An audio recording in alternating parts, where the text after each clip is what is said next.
بون السلام عليكم. اليوم جيتكم بفيديو جديد. راح نعادلكم كيفاه ننظفوا ونزيتوا الماشينه تاع الخياطه. بون انا تعرفوا الماشينه تاعي هذه تاع الفريزه، احنا نقولوا لها هذه تاع الفريزه اللي عندها القبضه هنايا تحت. اولا نحيو الخيط من كل الجوايه، وعندي مده ما نظفتش الماشينه تاعي مانيش نخيط. نحي جميع الخيوط التحتاني والفوقاني، نحطهم بجهة ونبدأ في عملية التنظيف. وماذا بكم كانت ديروا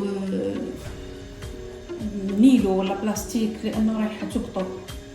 أنا راني حاطتها فوق هذا الفراش تاع الطاولة. وإذا عندكم قطيفة، أنا عندي هذا الطرف تاع القطيفة رايحه نبدا نقص منه ونديرو كيما المنظفات الغليون. منظفات الغليون كانش مالا نستبدلو. وبيان سور راح نفتحوها من اليسار يفتحها ثاني من فوق، بصح انا عندها ثقب هذا تاع واحد فوق يجيهم هذاك الزيت. دركا نقص القماش، وهذا او الزيت تاعي باش ننظف به. نتوما ماذا بكم كنتستعملوا الزيت الابيض خير، زيت لونه فاتح. هذا لونه اصفر ما نحبوش ياسر، بصح ما نكثرش منه. هي اصلا هذه الماشينه تاع هذاك اللي فيها البلاستيك تاعي مش كامل بلاستيك، من داخل كامل حديد. بصح دركا الماشينات تاع دركا اللي عادوا جدد هذو لي نوفو، هذو كامل من داخل فيهم البياسات البلاستيك. وعندي بيان سور ورق الماس، انا راح نستعمل هذا تاع الكوزينه. كنجيب المقص الكبير ونبدا ببركه الله. نبدا اول حاجه رايحه نقص هذا القماش طرف هكا صغار مش كامل، لانه نحتاج اخرين صغار واخرين كبار. انا قصيت غير زوج، وهذا الباقي راح نخليه هكا كبير. ندير 3 نحتاج يعلوش يديا مزيتين و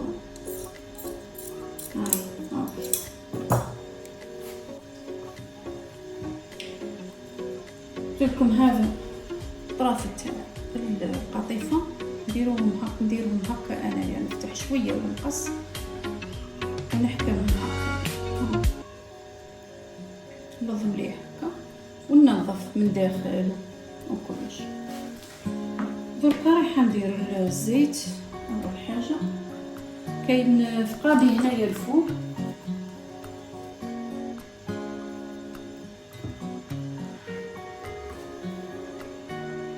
بون كاين هنايا ثقابي كما راكم تشوفوا هنايا الفوق كما هنا. هذوك مش تاع البولون، هذوك تلقاو في الماشينه تلقاو فيها ثقابي ما عندهم حتى لازمه. هو كي تشوفوهم ما عندهم حتى لازمه، بصح هما نو هذو اللي نديروا بهم الزيت.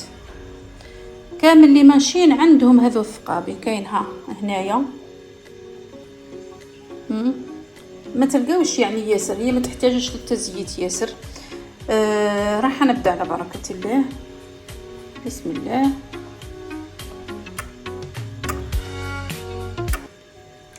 ندير حتى في تاع لي فيس.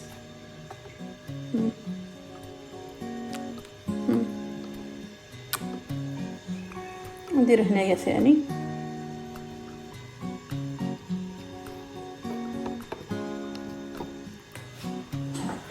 ودرك نروح لهذا هنايا.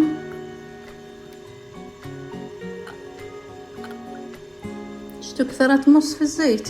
بون وندير هنا ثاني، لكن ما راكم شفتوني ما نظفتهاش. شوف لوسخ، حجم لوسخ اللي راه فيه، ما نقيتهاش من قبل، عندها مده وانايا مخليتها هكذاك باش ندير لكم هذا فيديو التنظيف. ونخليها تقريبا هكا في الزيت، نخليها مده ايام ثاني. ندير في المفاصل هنايا اللي تصيب تفتح هنايا، ما هنايا لي فيس هنا، هذو لي فيس تفتح هنايا، وهذا ثاني فيس. اللي تصيب تفتح هذا الكابو هذا الفوقاني، الغطاء هذا الفوقاني، وتزيت مليح، تكب الزيت مليح. بصح ما نكبوش بكميه يعني كبيره ياسر. درك هنا نبدا عمليه التنظيف. اول حاجه نبدا بها هي هنايا، نركاو عليها، قلت لكم نديرو هنايا باش ننظفوا من هنا من داخل. ها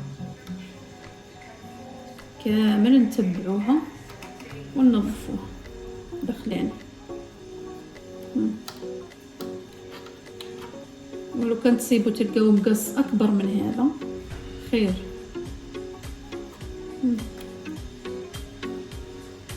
كل ما تتوسخ كتانه طيشوها وزيدوا وجبدوا. شوفوا كميه الوسخ اللي راه فيها، لانه الماشينه مفرميه مقفوله ويدخل فيها الوسخ، تدخل الغبره القماش هذاك. مع اني انا ما نخليش الخيوط حاصلين داخل، كاين اللي يخلوا الخيوط حاصله لداخل، كارثه. ساعات يجيبوا لي ماشينه مثلا هكا نقي فيها تاع وحده، ولا تقول لي بعثي لي، تبعث لي ماشينتها تقول لي نبعثها لك وشوفيها لي. كاين اللي حتى من الريغلاج بارك كي نفتحها نلقى فيها حتى الخيوط من الداخل حاصلين. شوفوا كميه الغبره والوسخ. انا نحط ساشي حدايا والكتانه اللي تتوسخ نديرها فيها، نزيد ندير ماشة واحده اخرى ونزيد ننقي. وهنايا الزيته وننقي من تحت. اتمنى انه باينه الصوره، مع انه اليوم راه الحال ماهوش كاين زوابع رمليه وكلش. دوكو هنايا كميه تاع وسخ. شوفوا البريون، انا مانيش نخيط، عندي سنوات مانيش نخيط بالبريون، وتقولوا هذا البريون جابوا للماشين ودائما فيه كشغل كيما العمليه الجراحيه.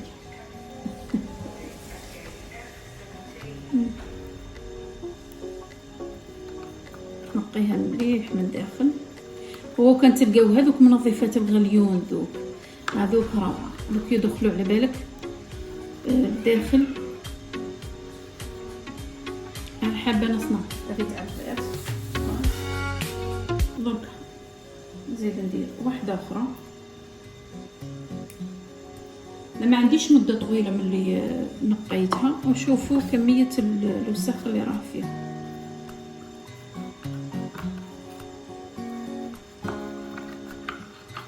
صدقوني كاين ساعات تكون مشاكل في الماشينه تاع الخياطه، بمجرد انكم تنقوها خلاص تتحل هذيك المشاكل، لانه ما تستهينوش بالوسخ هذا اللي يكون فيها، يكون الداخل قادر يدير لها تعطيل ولا في عمليه الخياطه.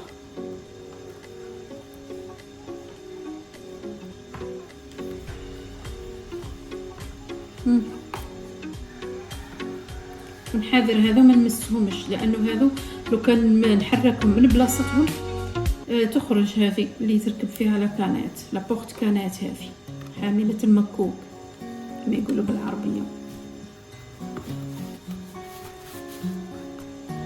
نزيد نقي ثاني هنايا مليح. نسيت الرجل تاع الماشينه ما نحيتهاش،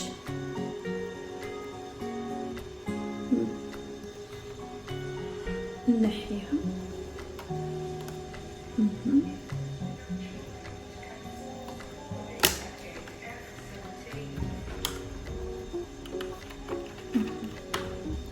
هذه الرجل تاع الماشينه نحيها، نحطها بجهه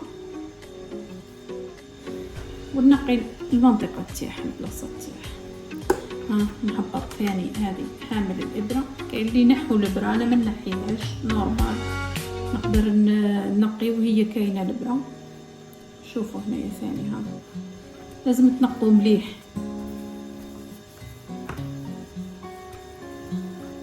وممنوع ديروا الماء للماشينه مهما يكون، ممنوع منعا باتا. نقوا بالزيت تاعها. هنا نحط الرجل ونقي ثاني. اتمنى ان الصوره تكون واضحه، يعني اللي يدير ماشينه مش غير يلا خيط وخلاص. ورايحه نوري لكم ثاني، ندير لكم فيديوهات ان شاء الله من وجاي على طريقه يعني مثلا كيفاش نركبوا الخيط، طريقه تركب الخيط. هنايا ثاني اللي يصيب يفتح، هذا اللي فوق المناشر، ثاني تفتحها وتنقي، نقيها كامل من القبره. ماشي نتي تردح لانه طاحي فوقها السقف تاع الدار، البلافون تاع الدار طاحي فوقها. يا ربي يحفظني، الحمد لله يحبنا وداير الشر في عمره.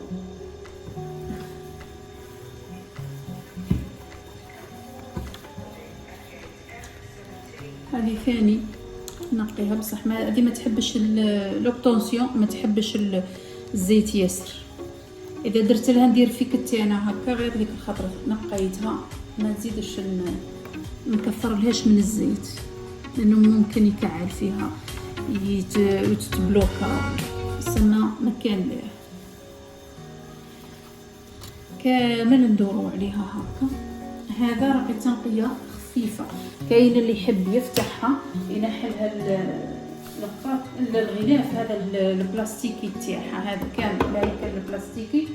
كاين اللي يحب مثلا ينحيه وينقي مليح الداخل، هذيك ثاني مليح، بصح هذيك ديروها غير من عامين ثلاثه ولا مش كل يوم كيما هكا. هذا التنقيه تاع كل شهرين ثلاثه، كل موسم تضربي لها دوره هكا، نقيها من القبره لانه الماشينه مش راح تستمر في الخدمه وهي موسخه.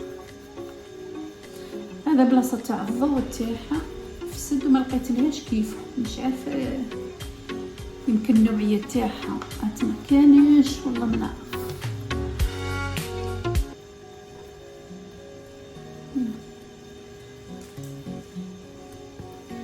ودركا بعد ما نقيها من اللورة ثاني نزيد ونرددها. هذه شوفوا مسحتها مليح، هذه كنت مفتوحه هكا، نرددها هكا، نزيد نقي من تحت. انا ما كثرتلهاش الزيت،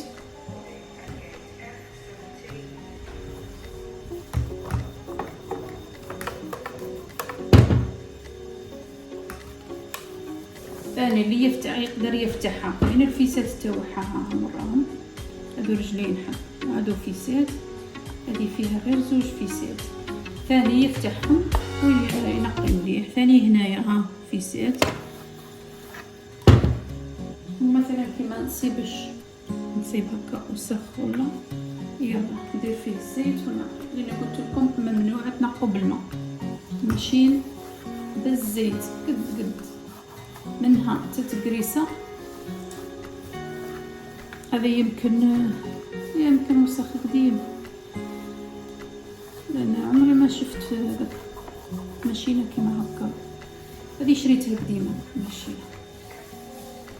حتى من هذا الحامل تاع ثاني نفتحه ونقيه كامل. هنايا كملت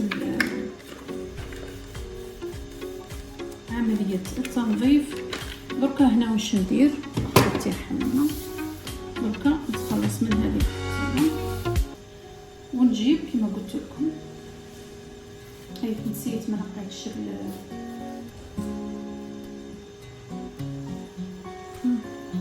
الرجل تاع الماشينه، لو بيي دبيش كما يقولوا، والفيس تاعو.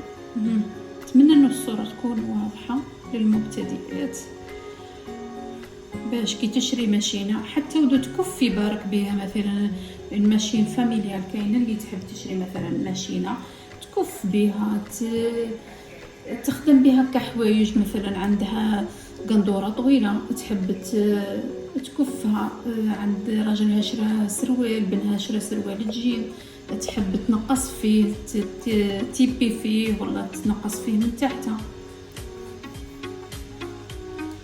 شاء الله اذا قدرني ربي ندير لكم فيديوهات كيفاش تمشوا كيفاش تديروا بعض الحيل في الخياطه. شوفوا راني درتها حتى على النص.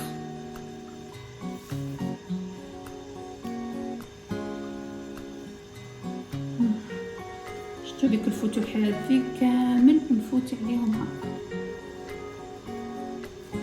وممنوع باش ديروا الماء، هذه نقولها ونعاودها، الماشينه ما تحبش الماء. صراحه كي القطط تاعي بغينا ثاني شوفوا هنايا البيد بيش كيفاه راه موسخ. تعمدت بالعاني خليتها هكا وسخت باش نوريكم طريقه التنظيف.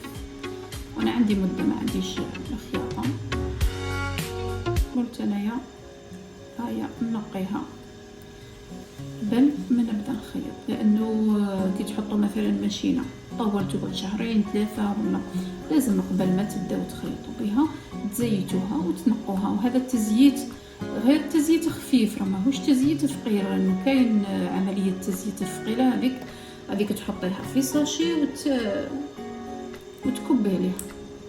بون نوحل هنايا لو بيد بيش. شوفوا البيد بيش عنده هذا تفتحوه يلتقط.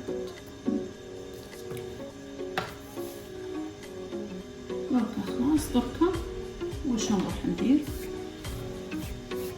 دركا نجيب ورق النص. انا عندي غير هذا تاع الكوزينه. بون نجيب زوج هكا ورق نص نطبقهم مليح ونبدا نمسح كاش ما زيت هكا اكثر منها. ولا هذا وسخ قديم، هذا من عند مولاتو، من عند مولاتها جات كيما هكا، ما نعرف حتى واش صار. دركا نزيد نريقلها هيا ونفتحها ونرجع نزيد نقيها من داخل. ما تنقوهاش، خلوا الزيت اللي راه فيه خلوه فيه، نقوا غير من فوق برك باش ما يتوسخش التانه مثلا ندير. واذا حبيتوا مثلا ديروا من فوق، حبيتوا تنقوها مليح تكون فيها هكا وسخ، ما ديروش الماء، ديروا هذوك مواد التنظيف دوك اللي ينظفوا بهم الزجاج، ينظفوا بهم لي مابل، مش تاع اللوح، لي مابل العاديين هنا ننظف منه. اما الماء ممنوع باش ديروا لها. انا هذيك التحتانيه ديك درك ندير لها، شوفوا هذه ثاني مسخه واش ندير لها. بون نجيب لها قماشه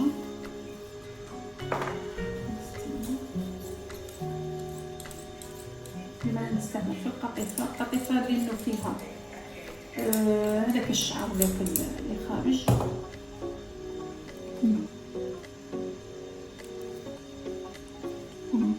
هكا ونقي هذو التفاصيل.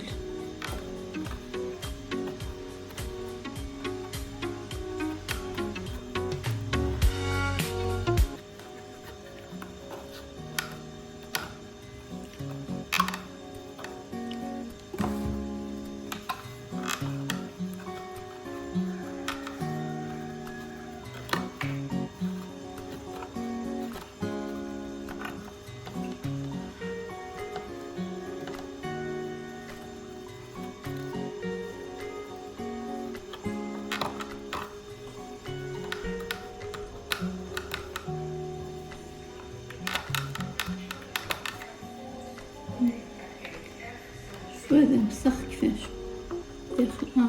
شوف شفتوا تما نصدق بالكاميرا سلام كبر.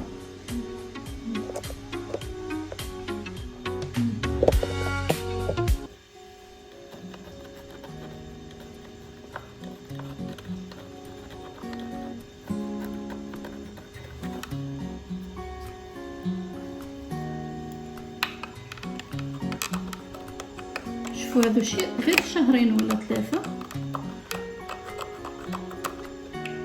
كيفاش ولات.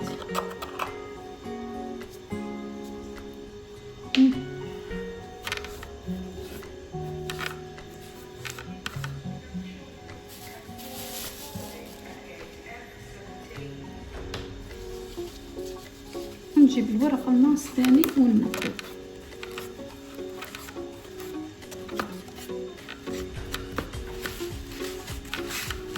انا هذه رايحه نجيب لها ليسوي غلاس ونقي. هكا جبت هنايا نرشو من بعيد ليسوي غلاس.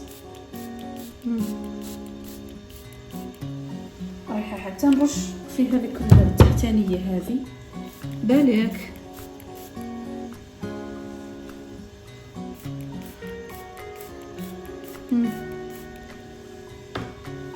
ما نخليه يتشمخ شويه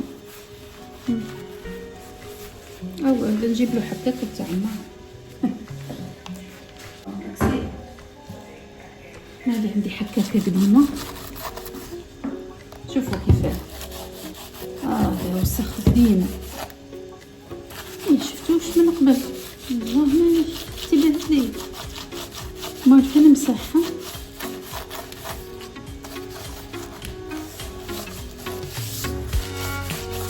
نقيه نضيفه لبس عليه. شوف كيفاه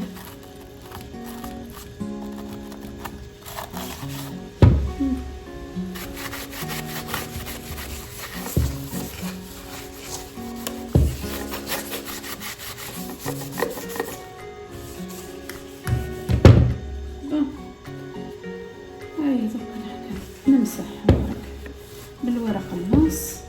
شوفوا كيفاه ولات نقيه.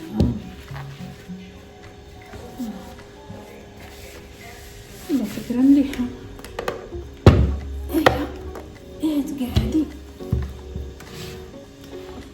كان كيما قلت لكم انا هذا تكسر لي من قبل كي طاح عليها السقف البلافون تاع نزيد نفخها نرشها بليسوي غلاس ولا ليسوي مابل. دونك عاد تفيد هذه الحكاكه لانه انا اول مره نستعمل الحكاكه تاع الماء لاجكس. اول مره كنحي هذا الشططون. راني نزيد ندير واحد اخر.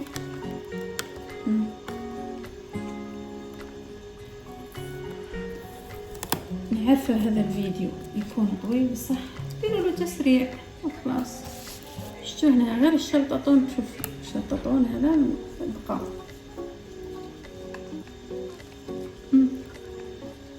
نحيه مليح. انت متبع فيها بليسوي غلاس ونرش بليسوي غلاس ونحط المسح حتى نكمل.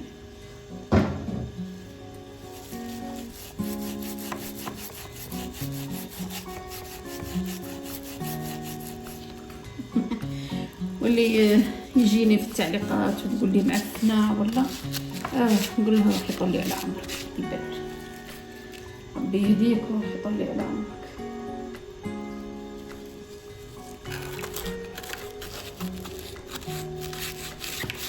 حكاكه تاع الماء انا اول مره نستعملها بصح تنفع والله. تكون عندكم هكا حكاكه تاع ماء قديمه دسوها خبوه والله. هذه كنت حبيتها في اللافابو حتى في الطواليت بصح ما درتش بيها. نقي راكم تشوفوا هاني نقيتها ان شاء الله تكون لقد ما نقدر. المهم الزيت من داخل دارنا الزيت دركا ننشف كلش من داخل ما ننشفهاش مليح. مزال تمسخ لها دورة التفتح هذه. ونقيت كامل من فوق ثاني بهذه الحكاكه تاع الماعن روعه. بغيت تحك الفرنيته، الفرنيته تحك معليهاش باقي مليحه. نحت شي تاع وسخ، ما توقعتش باللي راه نحا كيما هذا تاع السكوتش، هذيك الكحله اللي مدايراتو هذه تلصق كارثه. كندير له السكوتش البيضاء، ما نزيدش ندير له الكحله.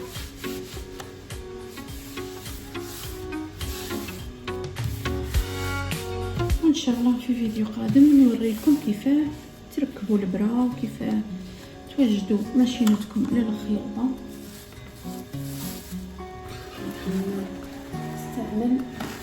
نستعمل ورق الماس كثرة. ندير هذا شي تاع الحب، هي كيف باقي كيف. المهم لقيتها روعة، ولات نقية من بعد. بصحتك التحميل.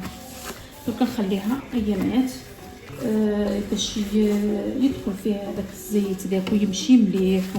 ماذا بيكم ساعات تقلبوها على راسها، ساعات تقلبوها هكا.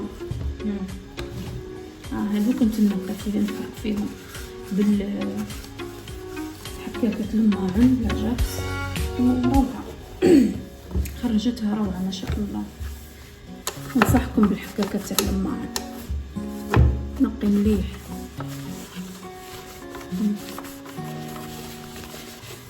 الزيت هنايا شويه، زيد نحكي من الحكاكه تاع الماعن. شوفوا والله تنحي لانه حكاكه قديمه. نشري حكاكه جديده نخليها غير الماشينه صح. الحاجه اللي عجبتني فيها تقدروا تلوها هكا، تقدروا مش واضحه ها.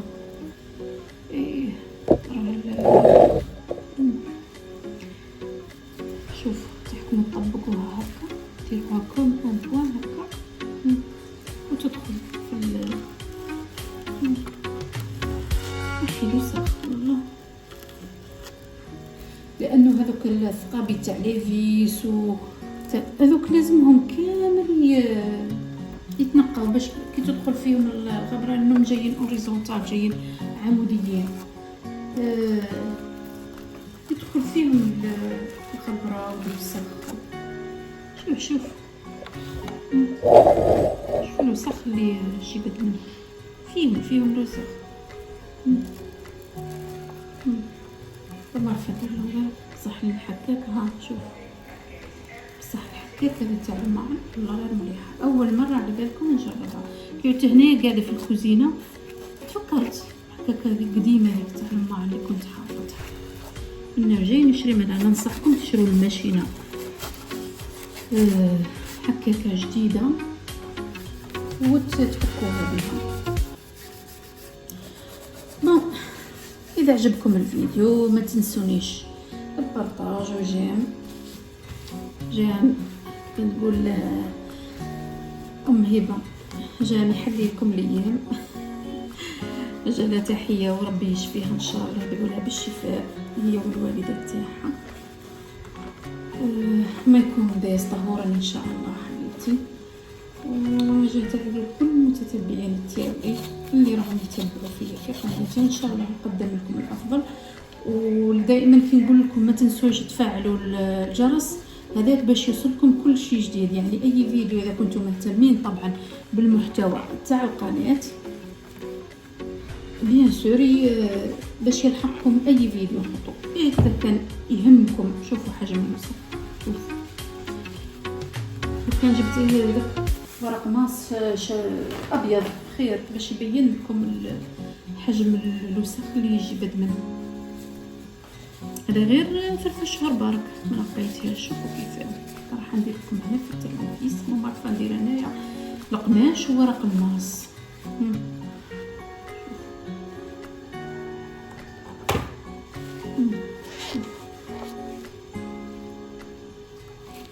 شو تقولوا شي تزيد ولا باش تشوفوا الماشينه حجم الوسخ اللي يدخل فيها. وهذا لازمهم دائما يكونوا نقيين باش كي تجيو تجبدوا لي فيس تفتحوهم بلاصه نقيه. وهذا ثاني القابل اللي يجي فيهم الزيت، ديروا فيهم الزيت ثاني لازمهم دائما يكونوا مسرحين. اذا لقيتوهم مقفولين ما يعقبوش الزيت مليح، ديروا لهم كوردون بالراس تاع الكوردون وتتسرحوهم. انا عندي ثاني هذا المقص الرقيق، هذا الصغير نقطع به الخيط ثاني نسرح به. وما مسرحين لاني ديما نسرح فيهم باش ما يتقفلوليش، وكي نجي ندير الزيت نلقاهم مفتوحين. ثاني هنايا شوفوا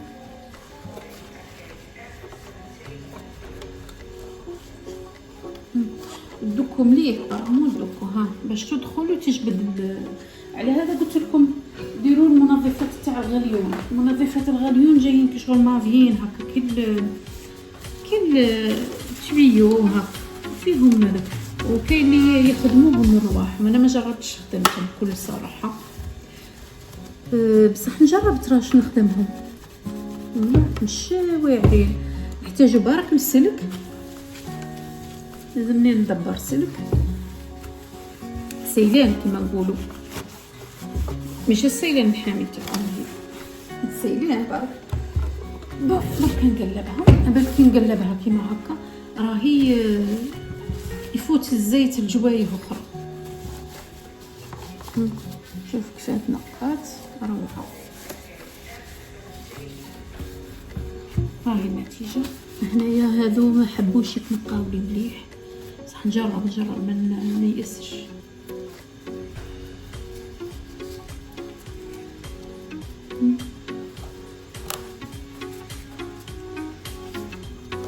هانيش او يتنحى.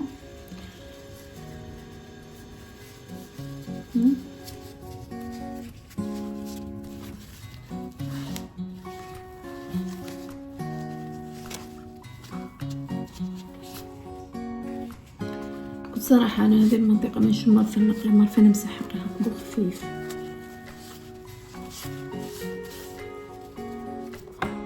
هي حتى من جهة تشوي الصقر نقات مليح.